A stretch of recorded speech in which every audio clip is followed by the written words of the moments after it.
All right, we continue to cover this major winter storm that is coming, bearing down on our area in Northern Virginia. It's the first snow that we've seen in more than a year, probably the first significant snow we've seen in many, many years. I want to give you a quick recap of what the National Weather Service is telling us. It's looking like we're going to see some clouding up right now. It's about 11 a.m.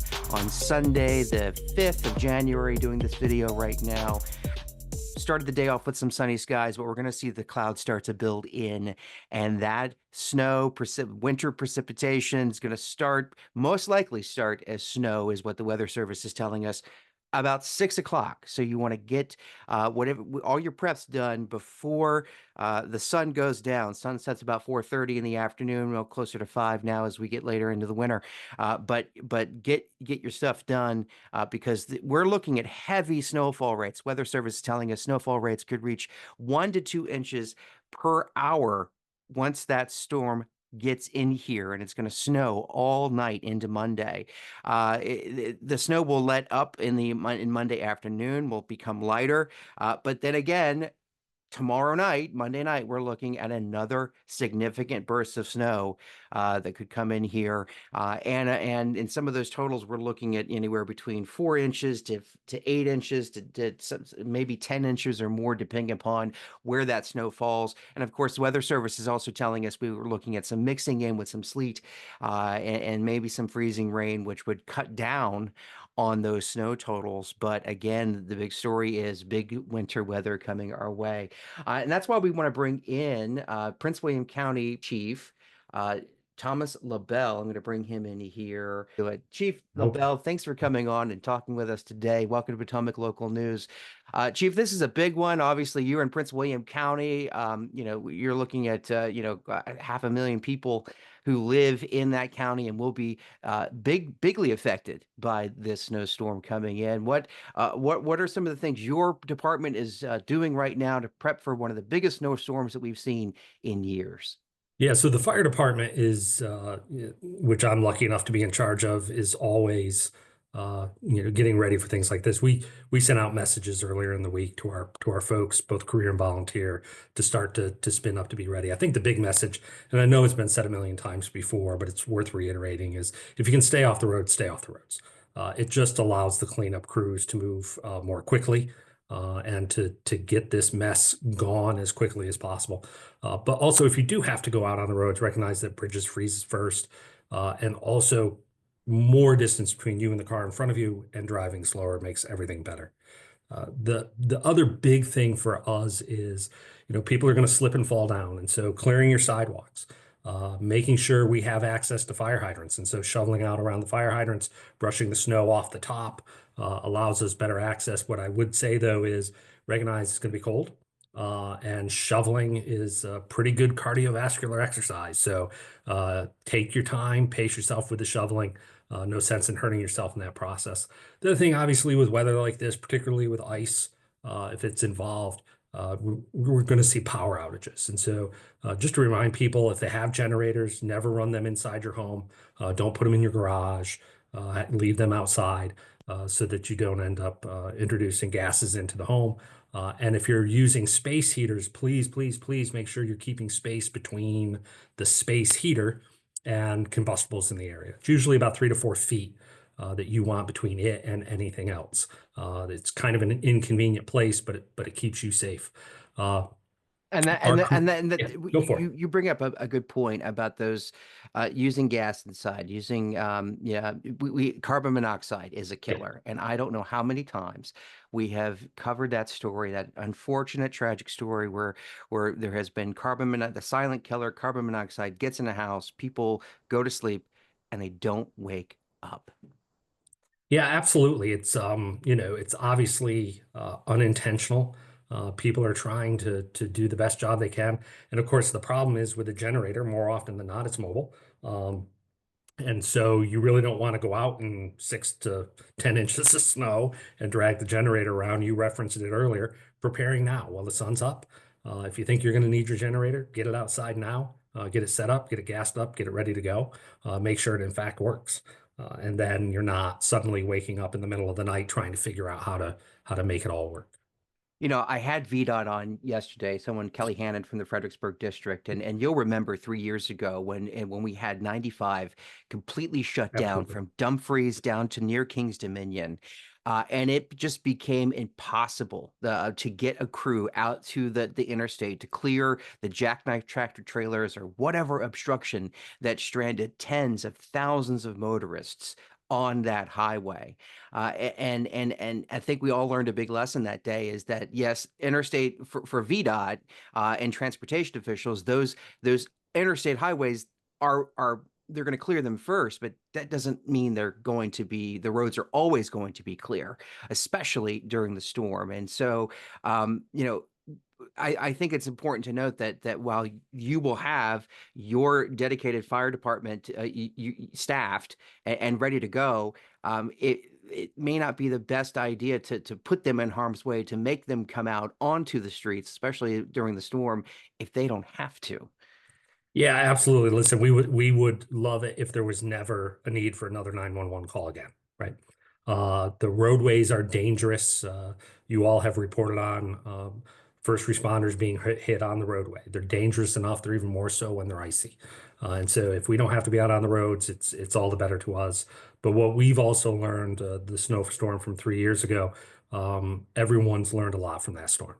And so I just have to take the opportunity to thank the folks from Prince William County Fire in particular, who went out with plows and helped clear off the interstate, and got food to people and got people warmed up and helped people get off the interstate. But I think what it really points to the fact is that VDOT has any Department of Transportation has a difficult time plowing the road when there are cars on the road. Their trucks are not meant for going around. They're not little plows. And so staying off the roadway is really a huge piece of it.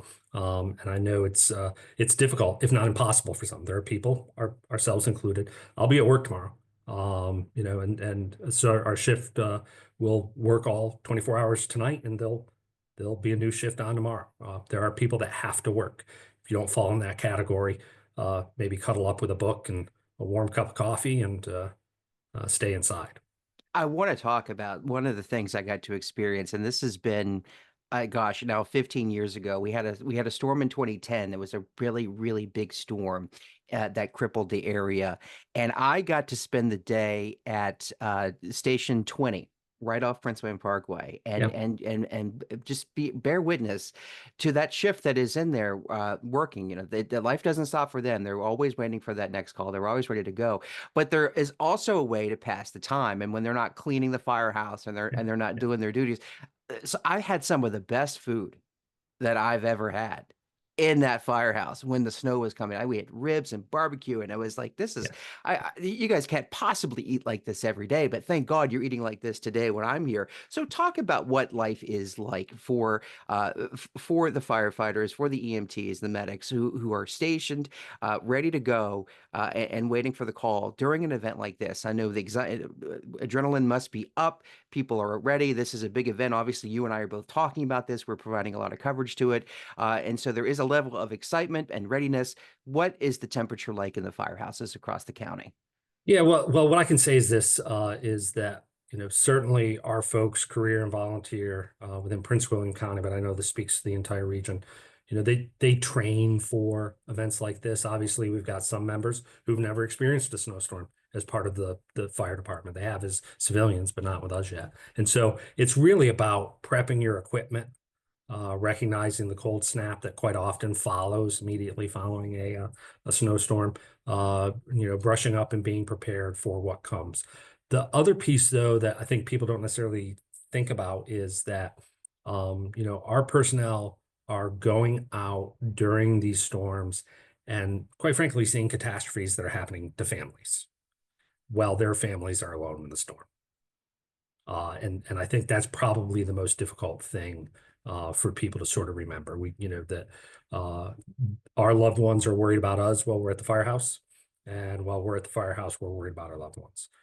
But we're all lucky enough, again, whether we volunteer to do it or are compensated to do it, to be in a profession that when bad things are happening, we're relied upon to help the public, and there's a certain pride that certainly comes along with that on on particular days, such as snowstorm. I can tell you, the big storm days are the days you remember. And we will keep the families of the firefighters, the medics, the EMTs, the personnel, fire and rescue system personnel in our thoughts as they're out serving the community, their families, and police for all first responders. Their families are at home, just like everyone else, and Yeah, and taking. that's a great point. The other thing is I appreciate, everyone obviously is thinking about police, fire, Department of Transportation. There are a lot of other agencies, both within Prince William County, but also within the region, who we work closely with that are also spinning up and getting ready for tonight and tomorrow and into Tuesday. Department of Social Services, with warming shelters. The school system, certainly, falls into that. And obviously helping us put all this together is our amazing staff in the emergency management office that's been tracking this for days, and starting to put together plans to make sure. And we've had several meetings. We'll have more meetings tonight, as we get closer to the actual storm. And for the neighbors, I mean, there are people out there who may live alone. They may not have family around.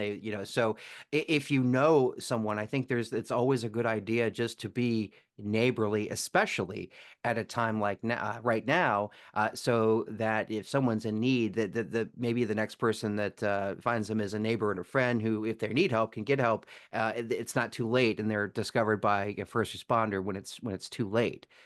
Yeah, absolutely. The reaching out to your neighbors even before the snow falls, to let them know that you want to check in on them, or that they can reach out to you. That they if they have a need, they know they're not interfering with your life if they knock on your door. The snowstorms can certainly bring a community together. But again, one of the things to recognize is, particularly here in our area, a lot of new people every single year move in and haven't necessarily become part of their local community yet. And so, they may be driving in snow for the very first time. This may be their first snowfall. They may not necessarily appreciate, uh, um, all that is about to come along in the next 48 hours. Yeah, we don't get it that often, but when we get it, man, we get it. And it Yeah, looks like yeah, we're going to get it this time around. And we're also going to get some cold on the backside of the storm. And while the storm is the exciting part, I think a bigger part of the story for the rest of the month, I was checking the temperature yeah. forecast for the rest of January, and it's going to be cold. And so with that brings the risk of pipe bursts and power outages. And I can't tell you how many times I've been on the scene of a gas leak and you guys are out there and the residents are evacuated from the apartment building with condo or wherever they are. So what are some of the precautions that people need to be taking after the storm as the cold sets in? Yeah, so one of the things to keep in mind is that, with burst pipes, a lot of times the pipe freezes, and it's not until it thaws out that the water actually starts to run out of the burst section of the pipe. And so a lot of those show up after the fact. They'll show up the next day or a little later on. And you're absolutely right. If anyone wondered when winter was going to show up, it's here, right? And it's going to be here for a little while now. And so blankets in your car, extra water in your car, things to help you sort of get through a short time period if you were to slide off the road, what have you. But then also making sure that you're wearing the appropriate clothing when you are outside, is really a huge issue. I'm always shocked, when my kids were young, that they would want to go out in shorts and a t-shirt when it seemed like they were going to freeze instantly. But recognize, if you're going to be out for a long period of time, that you need to be, wearing appropriate apparel. Yeah, man, I can't tell you. I was driving through Woodbridge the other day, and I was looking at somebody on the sidewalk, and she was wearing, like you said, shorts and a t-shirt, and Yeah. it's December, and I said, and it must be because I'm getting older, but maybe I'm an old Chicago. You're like, come on, put some clothes on. What is this? I mean, I couldn't imagine, but I don't know. I'm older now, but I think that's good advice. You don't want to be caught in this cold wearing shorts and a t-shirt. Dress for the season. Dress appropriately. It's good advice. Chief Also, Tom. if I can, some people will be using their fireplaces really for the first time. If you're using a fireplace, if you've got gas appliances, any of those things, you should have a carbon monoxide detector in your home. And then, uh, the best defense, when you have a fire, is a working smoke alarm. It notifies you quickly, and helps you notify us quickly. And so when we're sort of shut in during the winter, and really again using heating appliances, having that smoke alarm working is incredibly important.